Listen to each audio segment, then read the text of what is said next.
wabarakatuh. Alhamdulillah, wala hawla wala quwwata illa billah. Allahumma salli wa sallim ala sayyidina wa maulana Muhammad, miftahi babir rahmatillah, adada ma fi ilmillah, salatan wa salaman daimaini bidawami mulkillah, wa ala alihi wa sahbihi wa mawalah, amma ba'd. Ma'asyiral hadirin wal hadirat rahimakumullah. Syukur alhamdulillah, malam hari ini kita kembali dipertemukan oleh Allah Subhanahu wa taala dalam majelis salawat. Mudah-mudahan berkat pembacaan salawat mudhariyah Allah menjadikan kita semua, keluarga kita, keturunan kita, orang tua kita, hamba-hamba yang bahagia dan selamat dunia akhirat. Amin ya rabbal alamin. Ma'asyiral hadirin wal hadirat rahimakumullah. Pembacaan kitab Muhammad sallallahu alaihi wasallam Al-Insanul Kamil masih melanjutkan kamalu khalqil qalbil Muhammadi, sempurnanya penciptaan hatinya Nabi Muhammad sallallahu alaihi wasallam. Bilan qala al-muallif rahimahullahu taala wa nafa'ana bi wa bil mufidarin amin. Fa khairul qulubi qalbuhu syarif. Jaa fi musnad Ahmad wa ghairihi an Ibnu Mas'ud radhiyallahu an annahu qala innallaha nadhara fi qulubil ibad fawajada qalba Muhammadin sallallahu alaihi wasallam khaira qulubil ibad fastafahu li nafsihi wabta'athahu bi risalati. Fa khairul qulub qalbuhu syarif sallallahu alaihi wasallam. Sebaik-baik hati adalah hati yang dimiliki oleh Nabi Muhammad sallallahu alaihi wasallam. Jadi dari mulai Nabi Adam sampai nanti manusia akhir zaman, hati yang paling baik adalah hatinya Nabi kita Muhammad sallallahu alaihi wasallam. Enggak ada nabi, enggak ada rasul yang hatinya, yang kebaikan hatinya melebihi kebaikan yang ada di dalam hati Nabi Muhammad sallallahu alaihi wasallam. Dari secara zahirnya aja kita sudah tahu nabi yang paling sayang kepada umatnya adalah Nabi Muhammad. Berarti hatinya Nabi Muhammad adalah hati yang sangat penuh kasih sayang. Nabi yang paling sabar menghadapi umatnya adalah Nabi Muhammad sallallahu alaihi wasallam. Berarti hati yang paling banyak dosis sabarnya, hati yang paling banyak ukuran sabarnya adalah hatinya Nabi kita Muhammad sallallahu alaihi wasallam. Dan memang seperti itu, hatinya Nabi Muhammad adalah sebaik-baik hati yang pernah ada di muka bumi ini. Dan ini riwayat sangat kuat. Penjelasan ini bukan penjelasan tanpa dalil. Di sini dijelaskan jaa fi musnadi Ahmad wa ghairi. Ada riwayat dalam musnadnya Imam Ahmad dan selain Imam Ahmad. An Ibnu Mas'udin radhiyallahu an, dari sahabat Abdullah bin Mas'ud radhiyallahu an, annahu qala, bahwasannya Abdullah bin Mas'ud mengatakan, innallaha nadhara fi qulubil ibad, sesungguhnya Allah subhanahu wa ta'ala memandang dalam hatinya manusia. Satu persatu hatinya manusia dipandang oleh Allah subhanahu wa ta'ala. Fawajada qalba Muhammadin sallallahu alaihi wasallam khaira qulubil ibad, maka Allah menemukan hatinya Nabi Muhammad sallallahu alaihi wasallam adalah sebaik-baik hatinya para hamba-hamba Allah. Jadi setelah diteliti ternyata hati Nabi Muhammad sallallahu alaihi wasallam adalah hati yang paling baik. Fastafahu li nafsihi wabta'athahu bi risalati, maka Allah memilih hati Nabi Muhammad sallallahu alaihi wasallam untuknya dan mengutusnya untuk membawa risalah, untuk membawa dakwah kepada umat. Setelah dipilih hati Nabi Muhammad yang paling baik, maka Nabi Muhammad dipilih oleh Allah untuk menjadi utusannya. Ternyata karena Nabi Muhammad adalah Nabi yang hatinya paling baik, maka orang-orang yang Allah pilih untuk hidup di sekitar Nabi Muhammad pun bukan orang sembarangan. Yang Allah tentukan untuk hidup di sekeliling Nabi Muhammad adalah benar-benar orang-orang pilihan Allah Subhanahu. Jadi orang-orang yang di sekitar Nabi Muhammad, yaitu para sahabat, ini sudah benar-benar diseleksi oleh Allah. Mereka sudah lulus seleksinya Allah Subhanahu wa taala. Sebagaimana dijelaskan di sini. Tsumma nadhara fi qulubil ibad. Kemudian setelah Allah memilih hatinya Nabi Muhammad untuk dijadikan sebagai utusannya, Allah pun melihat lagi satu persatu dalam hatinya manusia. Dilihat lagi oleh Allah Subhanahu wa taala. Fawajada quluba ashabihi khaira qulubil ibad. Maka Allah Subhanahu wa taala menemukan hati-hatinya para sahabat Nabi adalah sebaik-baik hati setelah hatinya Nabi Muhammad. Jadi setelah hatinya Nabi Muhammad ada hati-hati yang baik lagi. Nah, siapa hati-hati yang baik itu? Adalah hati-hati yang dimiliki oleh para sahabat. Faj'alahum wuzara'a nabiyhi sallallahu alaihi wasallam. Maka Allah menjadikan para sahabat itu tadi, mereka menjadi menteri-menterinya Nabi Muhammad sallallahu alaihi wasallam. Jangankan menjadi sahabat, sekarang ada seseorang yang terpilih menjadi presiden. Karena dia terpilih menjadi presiden, dia harus ada menterinya. Nggak mungkin sang presiden ini memilih sembarangan para menteri. Orang-orang tertentu yang bisa menteri, yang bisa jadi menteri. Orang-orang yang berpendidikan tinggi, orang-orang yang mempunyai prestasi baik, orang-orang yang mempunyai ide-ide cemerlang, orang-orang yang track recordnya selalu positif dipilih jadi menteri. Nah begitu juga Allah Subhanahu wa ta'ala ketika akan memilih manusia-manusia yang hidupnya di sekeliling Nabi Muhammad, yang nanti mereka akan membantu dakwahnya Nabi Muhammad, nggak mungkin Allah memilih orang-orang sembarangan. Allah pasti memilih orang-orang yang paling baik di antara orang-orang yang baik. Kemudian para sahabat itulah yang dipilih oleh Allah untuk menjadi menteri-menterinya Nabi Muhammad sallallahu alaihi wasallam. Oleh karena itu maaf, ini sesuatu yang harus kita yakini. Karena sekarang ada satu faham, yang faham tadi ngakunya bagian dari Islam, tapi mereka benci kepada sahabat. Mereka benci kepada sahabat. Kalau faham kita, faham ahli sunnah wal jamaah, cinta dan harus meyakini bahwa para sahabat adalah orang-orang pilihan Allah Subhanahu, dan memang seperti itu. Kalau ada orang ngaku umatnya Nabi Muhammad tapi berani benci kepada satu pun sahabatnya Nabi Muhammad, orang tersebut tidak sesuai dengan ajaran Nabi. Karena di dalam hadis Nabi SAW bersabda, ashabi kan nujum, sahabat-sahabatku itu semuanya bagaikan bintang-bintang. Bintang itu kan bercahaya. Bahkan orang-orang dulu itu kalau mereka bepergian, kan belum ada petunjuk arah seperti sekarang, apalagi Google Map belum. Jadi mereka tahu jalan itu di padang pasir dari mana? Dari bintang. Kalau bintangnya ini berarti arahnya ke sini, kalau bintang sampai seperti itunya.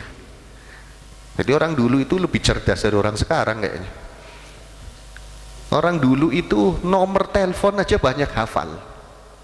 Sekarang satu pun kita nggak hafal nomor telepon. Karena tinggal lihat HP. Para sahabat itu luar biasa. Sampai diibaratkan oleh Nabi kan nujum, bagaikan bintang-bintang. Bi ayyihi muqtadaitum ihtadaitum. dengan siapapun kalian, bi ayyihim muhtadaitum ihtadaitum, dengan siapapun kalian mengambil pelajaran dari sahabat, ihtadaitum, kalian mendapatkan petunjuk. Kita dengarkan pendapatnya sahabat siapapun itu pasti benar. Ini jaminan dari Nabi SAW, karena mereka itu orang-orang pilihan Allah Subhanahu wa ta'ala.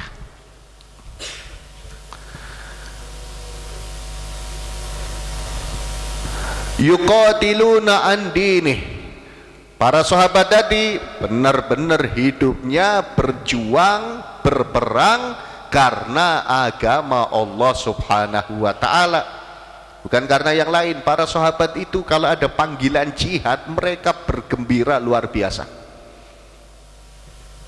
Kalau sekarang mungkin diibaratkan bagaikan mendapatkan durian runtuh, saking senengnya ketika akan ikut berperang bersama Nabi SAW.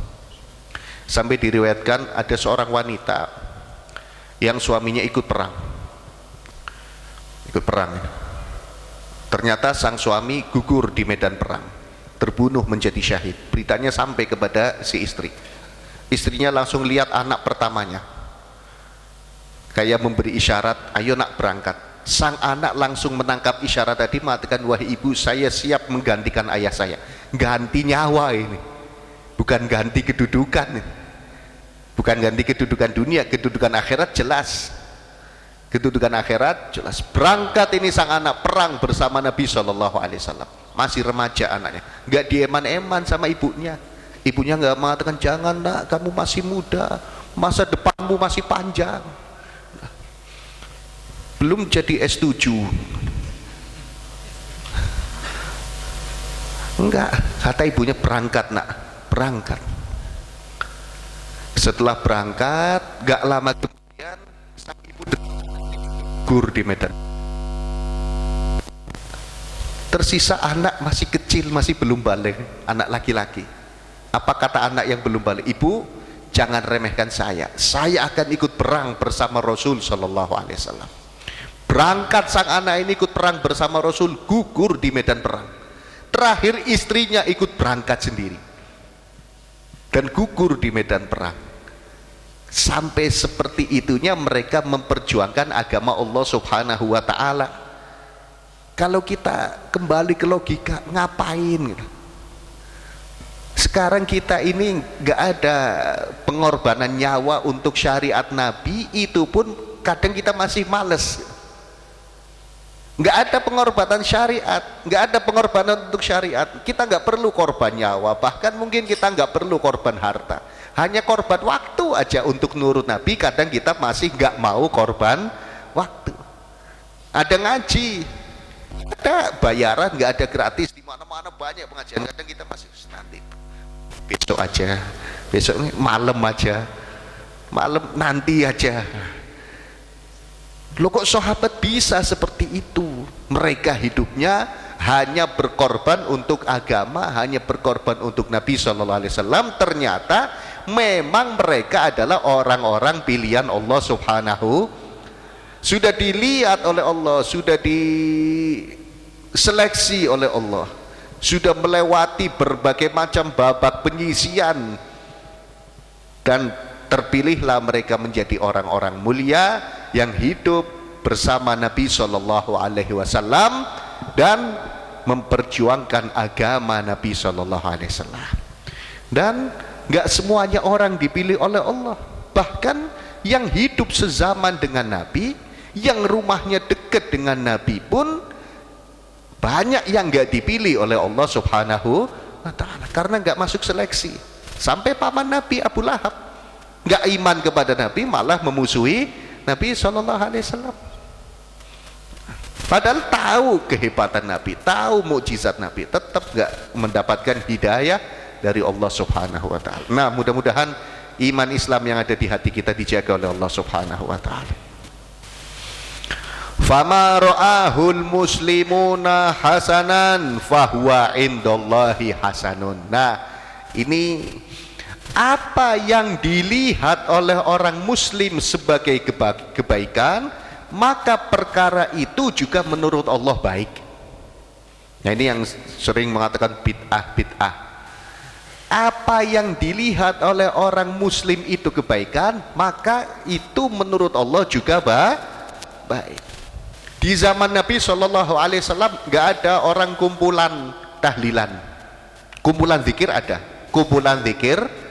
para sahabat sering kumpul zikir bareng-bareng kepada Allah Subhanahu wa Ta'ala. Tapi sengaja kumpul setelah ada orang meninggal buat yasinan tahlilan itu tidak ada.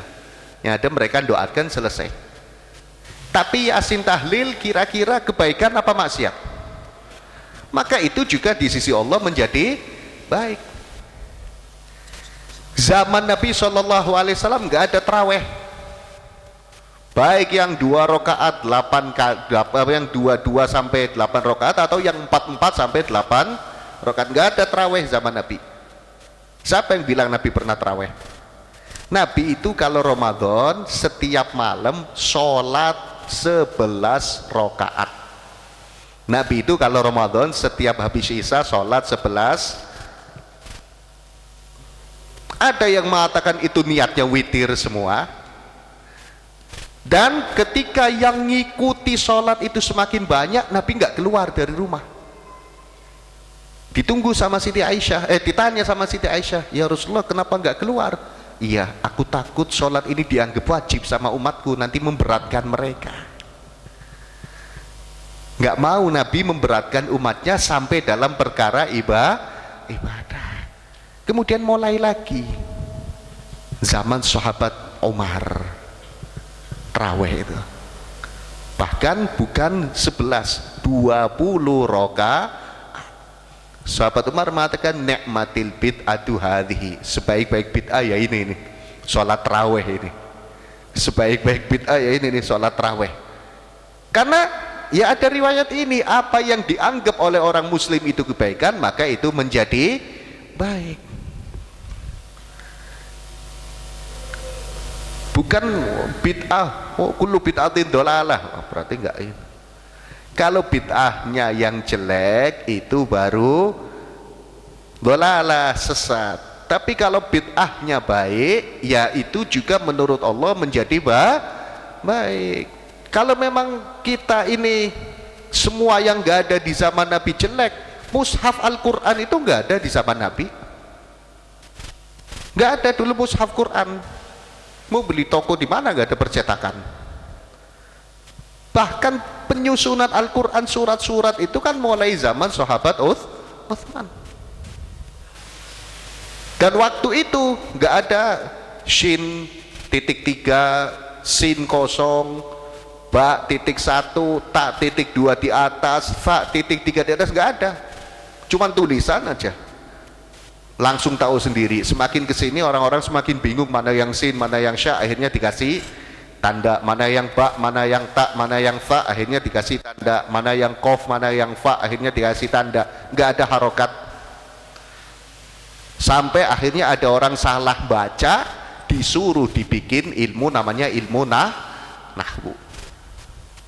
Itu nggak ada semuanya di zaman Nabi, tapi itu kan baik, maka itu pun di sisi Allah menjadi baik. Nggak ada mushaf. Jadi kalau orang yang nggak mau bid'ah jangan pakai mushaf, hafalannya dengerin talaki langsung itu, dengerin, jangan pakai mushaf.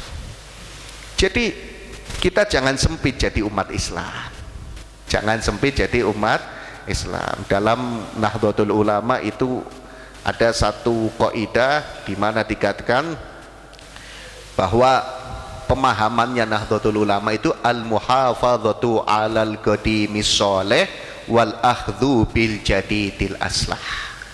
Menjaga yang dulu yang baik. Orang-orang dulu sholat jamaah, jaga sholat jamaah. Orang-orang dulu senang zikiran, jaga itu zikiran. Wal akhdhu bil jadidil aslah, mengambil perkara baru yang lebih baik. Contoh yang gampang ini sekarang. Dulu zamannya Kiai Hasyim Asy'ari dakwah nggak ada di online karena memang belum ada media sosial. Lah terus sekarang kalau memang mau seperti itu ya tutup semua ini online. Zamannya Kiai Hasyim Asy'ari nggak ada online, saya nggak mau bid'ah itu. Akhirnya nanti online diisi orang-orang yang bukan membawa kebaikan tapi membawa keburukan. Nah ini baik ini kalau diisi buat dakwah, lebih baik. Kenapa? Karena cakupannya lebih luas, diambil itu. Ini Islam. Ternyata itu sudah dijelaskan oleh sahabat Abdullah bin Mas'ud bahwa apa yang dianggap oleh orang muslim baik, maka itu juga baik menurut Allah Subhanahu wa ta'ala. Nah, seperti pendapat para sahabat. Pendapat para sahabat ini mengatakan seperti itu, sahabat ini mengatakan beda lagi. Salah satunya kita ambil pasti benar, karena para sahabat adalah orang-orang pilihan Allah Subhanahu wa ta'ala. Wa kama anna qalbahu syarif huwa azkal qulubi wa adharuha faqad syukka sadruhu syarif mundhu sigharihi. Wa kama anna qalbahu syarif, dan sebagaimana hatinya Nabi SAW yang mulia, wa azkal qulub adalah paling bersih-bersihnya hati, wa adharuha dan paling suci-sucinya hati. Hati Nabi Muhammad yang bersih, hati Nabi Muhammad yang suci, faqad syukka sadruhu syarif mundhu sigharihi, telah dibelah hatinya Nabi Muhammad dari kecilnya. Dari kecilnya hatinya Nabi Muhammad pernah dicuci, padahal hatinya adalah hati pilihan Allah Subhanahu. Nah kita ini kan hatinya tidak tahu hati model apa, dan nggak ada yang mencuci hati kita. Makanya kita harus sering ngaji, dengerin nasihatnya para ulama, itu bisa mencuci hati kita, membersihkan hati kita. Dengar tentang suudzon nggak boleh, kita jadi sadar nggak boleh suudzon. Dengar tentang sombong nggak boleh, kita jadi sadar bahwa kita nggak boleh sombong. Dengar sholat itu harus khusyuk, kita jadi sadar sholatnya kita nggak pernah khusyuk. Dengar tentang maksiat, kita jadi sadar kita sering maksiat. Dengar macam-macam, kita jadi sadar. Nah, ini sebagai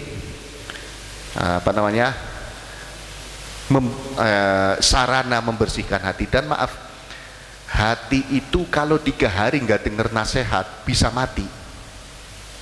Hati kalau 3 hari nggak dengar nasihat itu bisa mati, sebagaimana dikatakan oleh Fathun al-Musili, alaysal maridu idza muni'a at-ta'ama wad-dawa'a wasyaraba thalathata ayyamin yamut.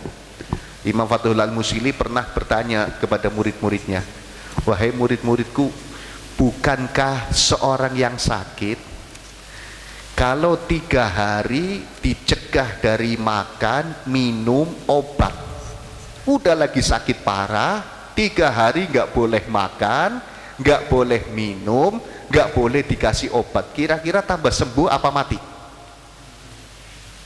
Kira-kira secara logika mati. Kalau takdir ya hanya Allah yang tahu. Secara logika orang udah sakit parah, nggak boleh makan, nggak boleh minum, nggak dikasih obat, ya tambah mati ini orang, minimal tambah parah sakitnya. Wa kadzalikal qalbu, begitu juga hati. Idza muni al hikmata salasata ayamin yamut, begitu juga hati kalau tercegah dari nasihat, tercegah dari kalam hikmah, 3 hari lama-lama mati hati kita. Karena hati kita ini kan, maaf, bukan hati yang sehat. Hati kita ini hati yang bukan sakit hati karena cinta, bukan, tapi karena kita sering sombong tanpa kita sadari, kita sering buruk sangka, kita sering dengki, kita sering emosi, kita jarang ingat kepada Allah Subhanahu. Itu kan penyakit hati. Nah hati kita ini udah banyak penyakitnya, terus nggak dengar nasihat, wah bisa-bisa mati hati kita, naudzubillahi min dzalik. Ini yang mengatakan Imam Fathul al-Musili. Hati mati itu tandanya apa? Orangnya hidup tapi nggak punya perasaan takut sama sekali. Takut sama Allah maksudnya. Orangnya masih hidup tapi nggak ada perasaan takut sama sekali kepada Allah. Ini tanda hati sudah mulai mati. Kalau kita dengar nasihat nggak ada takut-takutnya sama Allah, kita harus khawatir, ya Allah, kok seperti ini hati kita ini. Minimal Kalau hati itu masih ada setrum, ketika dengar nasihat ada niat ngelakuin, nah ini berarti hati lagi mulai baik. Dengar tentang bacaan Quran, hatinya niat, saya pengen baca Quran ini, walaupun belum ngelakuin, walaupun belum bisa ngelakuin. Dengar tentang keutamaan sholawat, saya mau baca sholawat. Dengar tentang keutamaan ngaji fikih, saya mau cari guru, mau ngaji fikih. Dengar tentang bacaan yang harus benar, saya pengen benerin bacaan Quran saya. Nah ini berarti hati mulai ada setrum ini. Tapi kalau dengar nasihat, oh gitu, terus gimana? Ya sekadung, gak bisa ya gak bisa. Ini hati yang perlu kita periksain ini.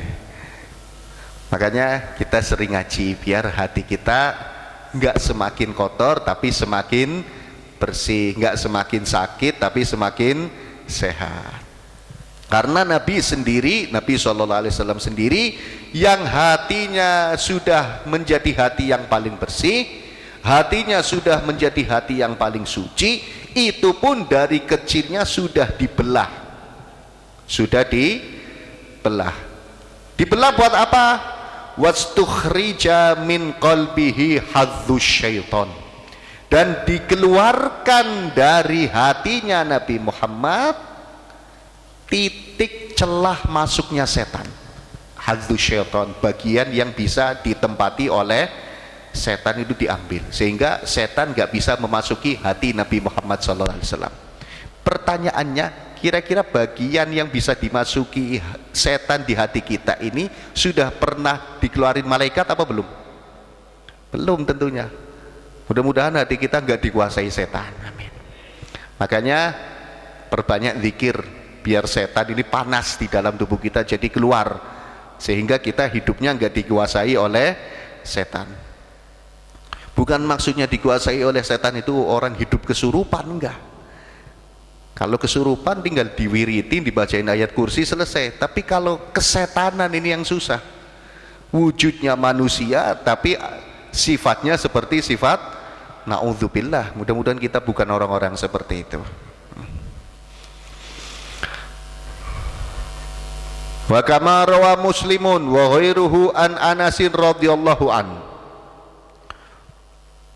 anna Rasulullah sallallahu alaihi wasallam atahu Jibril sallallahu alaihi wasallam wa huwa yal'abu mal ghilman. Panjang ini, wallahu alam bisawab. Intinya kita harus pandai-pandai menjaga hati, karena hati ini ibarat bangunan pondasi, ibarat orang yang lagi jalan lampu, ibarat penarik hati kita ini magnet. Intinya hati semua. Kalau kita pengen yang datang kepada kita ini yang baik-baik, yang datang kepada kita orang baik, yang datang kepada kita rezeki yang baik, yang datang kepada kita pasangan hidup yang baik, yang datang kepada kita jenis usaha yang baik, yang datang kepada kita perkara-perkara yang baik, semuanya baik. Satu jalannya, apa itu? Perbaiki hati kita. Nanti yang datang semuanya yang baik. Cara memperbaikinya itu gimana? Bersihkan hati dari sifat-sifat yang jelek. Apa sifat yang jelek? Hasud, sombong, merasa baik, lebih baik dari orang lain, kemudian nggak mau ingat Allah, ujub, bangga diri, dan lain sebagainya, masih banyak. Nah, sampai para ulama itu banyak menyusun kitab-kitab tasawuf, tujuannya untuk menjadikan hatinya manusia ini baik. Kitab Ihya Ulumuddin yang 4 jilid yang disusun oleh Imam Ghazali itu cuman membahas tentang perkara walaupun di situ ada perkara-perkara yang lainnya tentunya, tapi intinya dari hati. Al-Imam Al-Habib Abdullah bin Alawi Al-Haddad menyusun beberapa kitab yang kembalinya tentang hati. Makanya beliau dikatakan Al-Haddad, pandai besi, tukang besi. Kenapa kok dikatakan tukang besi? Maksudnya haddadul qulub, pandai besinya hati. Pandai besi itu kan bisa melunakkan besi yang keras. Nah, bisa membentuk besi sesuai dengan pesanan. Imam Haddad ini dengan nasihat-nasihatnya, hatinya orang yang keras bisa lembut. Hatinya orang yang emosian bisa enggak. Hatinya orang yang penyakitan bisa sembuh. Hatinya orang yang lupa kepada Allah lewat nasihatnya Imam Haddad jadi ingat kepada Allah Subhanahu. Jadi karena Imam Haddad bisa melembutkan hati yang keras, akhirnya beliau dikenal Al-Haddad, tukang melembutkan. Maksudnya melembutkan hati. Makanya kita dengar nasihat-nasihatnya ulama, dengar nasihat-nasihatnya aslafun sholihun, biar hati kita ini enggak keras, biar hati kita ini beres. Orang kalau hatinya beres, hatinya enggak keras, hidupnya aja enak. Tapi kalau hati udah emosian, maaf bahasa orang tuanya, ringsangan, apalagi gemrungsung, wah, ngelihatnya aja nggak enak. Kita yang lihat orang yang punya hati gelisah, hati gemrungsung, hati ringsang, kasihan, nggak ada pusana kemari dibikin bingung sendiri sama hatinya. Tapi kalau hati tenang, hidupnya juga tenang, hatinya adem, hidupnya juga sejuk, hatinya pasrah, hatinya husnudzon, baik semuanya. Mudah-mudahan kita bisa menata hati sedikit demi sedikit, dan di dalam kitab ini juga nanti ada kajian-kajian yang sampainya ke masalah hati, karena ajaran Nabi SAW juga mencakup tentang masalah hati. Mudah-mudahan Allah jadikan kita orang-orang yang bisa menjaga hati dan bisa menjaga amal, cinta ulama, senang ilmunya ulama, semangat mengamalkan ilmu sehingga kita selamat dunia akhirat. Ala hadhi niyat wa kulli niyatin salihah wa ila hadratin Nabi Muhammadin sallallahu alaihi wasallam. Thumma ila rahya abihi wa ikhwanihi minal anbiya wal mursalin. Thumma ila rahya alihi wa ashabihi wa azwajihi ajma'in. Thumma ila rahya awliya usyuhada wa salihin wal a'immatir rasyidin wal amilin. Thumma ila rahya walidina wa walidikum wa amwatina wa amwatikum wa amwatil muslimin amma khususnya bil Al-Imam Muhammadin Sayyid Al-Busiri wa sallallahu alaihi wa sallam Muhammadun al-Muhammad wa sallallahu alaihi wa sallam Muhammad wa sallallahu alaihi wa sallam Al-Fatihah.